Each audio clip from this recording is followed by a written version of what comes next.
દિલ્હીના માલવીય નગરમાં એક રેસ્ટોરન્ટમાં આગ લાગવાથી 21 લોકોના મોત થયા છે. મૃત્યુ પામેલા લોકોમાં મધ્ય એશિયા અને આફ્રિકી દેશોના નાગરિકોનો સમાવેશ થાય છે. જોકે તેમની ચોક્કસ સંખ્યાની માહિતી મળી નથી. દિલ્હી ફાયર સર્વિસ અને સ્થાનિક લોકોના જણાવ્યા અનુસાર માલવીય નગરના લેમન ગ્રીન રેસ્ટોરન્ટમાં સવારે 8:50 આગ લાગી હતી. આગ રેસ્ટોરન્ટની ઉપર બનેલા હોટેલ ફ્લોરિસ્ટે સુધી પહોંચી ગઈ હતી. તે જ સમયે બેઝમેન્ટમાંથી પણ 6થી વધુ લોકોને બહાર કાઢવામાં આવ્યા હતા. ઘટનાના વિડીયોમાં કેટલાક લોકો જીવ બચાવવા માટે સળગતી ઇમારત પરથી કૂદતા જોવા મળી રહ્યા છે. તેમને બચાવવા માટે સ્થાનિકોએ જમીન પર ગાદલા પાથર્યા હતા. અત્યાર સુધીમાં 40 લોકોને બચાવી લેવાયા છે.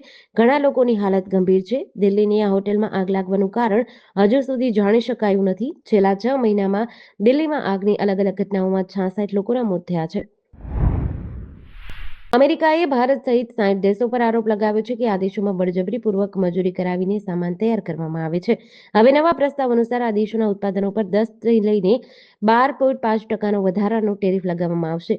બુધવાર 3 જૂનની સવારે અમેરિકી વેપાર પ્રતિનિધિ કાર્યાલય દ્વારા જારી કરાયેલા રિપોર્ટમાં કહેવાયું છે કે Canada, Mexico, Taiwan, United Kingdom અને કેટલાક અન્ય દેશો પર 10% વધારાનો ટેરિફ લગાવવામાં આવશે.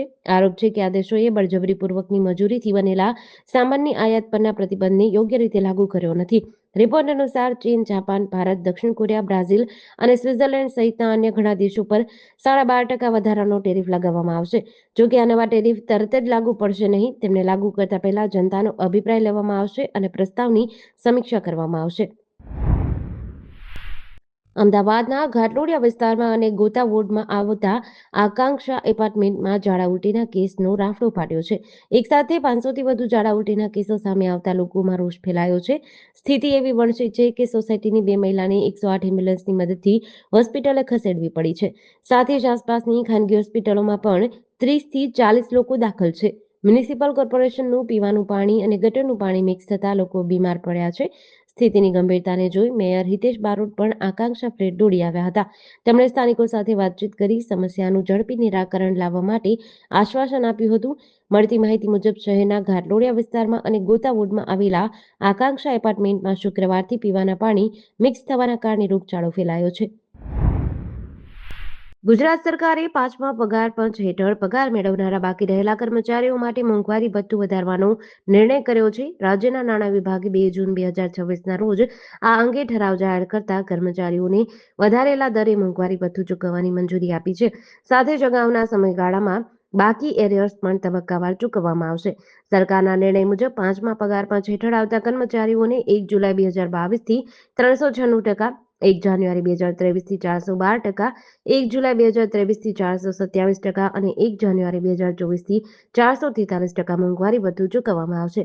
વધારેલા દરનો લાભ કર્મચારીઓને જૂન 2026ના પગાર સાથે મળશે. મહત્વની બાબત એ છે કે 1 જુલાઈ 2021થી 1 જાન્યુઆરી 2024 સુધીના સમયગાળામાં મોંઘવારી ભથ્થાના તફાવતની રકમ કર્મચારીઓને હપ્તાવાર ચૂકવવામાં આવશે.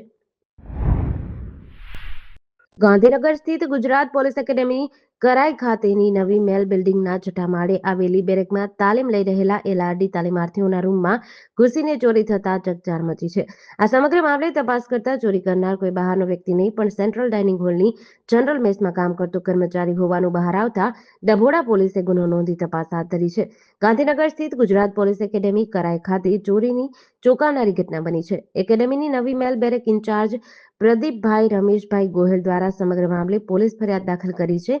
બિલ્ડિંગના છઠ્ઠા માળે બેરેકમાં કુલ 23 બેડ આવેલા છે, જેમાં કુલ 23 એલઆરડી તાલીમાર્થીઓ રહે છે.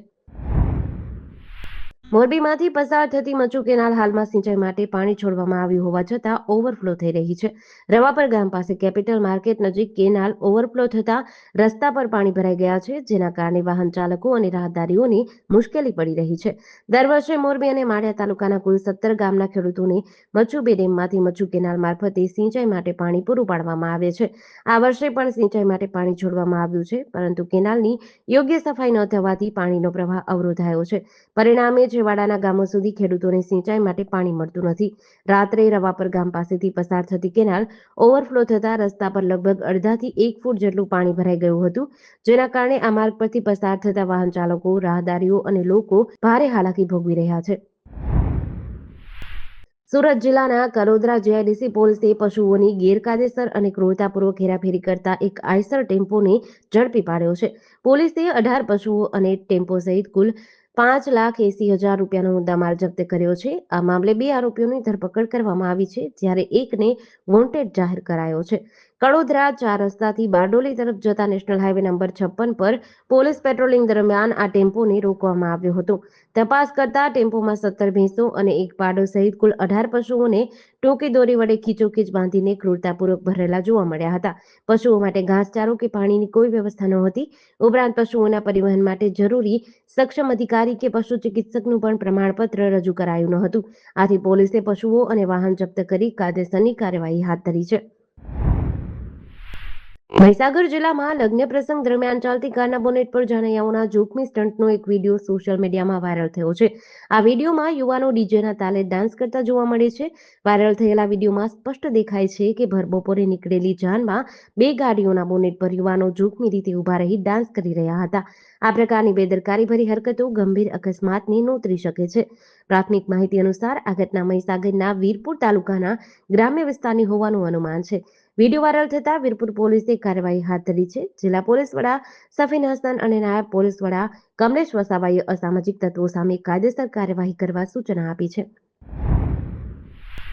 નવસારીના શાંતિદેવી રોડ પાસે આવેલા એક જર્જરિત મકાનનો સ્લેબ અચાનક ઘસી પડતા એક આધેડનું કાટમાળ નીચે દબાઈ જવાથી મોત થયું છે. આ ઘટનાને પગલે સ્થાનિક પંથકમાં અરેરાટી વ્યાપી ગઈ છે. આ દુર્ઘટના શાંતિદેવી રોડ પાસે આવેલા સરસ્વતી એપાર્ટમેન્ટની બાજુમાં ગોકુલ નિવાસ બ્લોકમાં ઘટી હતી. ગઈકાલે બપોરે ધર્મેશભાઈ નામના આધેડ પોતાના ઘરમાં સૂતા હતા. તે સમય દરમિયાન અચાનક જ મકાનનો સ્લેબ તૂટી ગયો હતો, જેથી ધર્મેશભાઈ કાટમાળ નીચે દબાઈ ગયા હતા. આજે સવારે 10 વાગ્યાની આસપાસ જ્યારે તપાસ કરવામાં આવી ત્યારે સમગ્ર મામલો સામે આવ્યો હતો. તપાસ દરમિયાન ધર્મેશભાઈ કાટમાળ નીચેથી મૃત હાલતમાં મળી આવ્યા હતા. પોલીસે સ્થાનિકોની મદદથી મૃતદેહને બહાર કાઢી પીએમ અર્થે નવસારી સિવિલ હોસ્પિટલે ખસેડ્યો છે.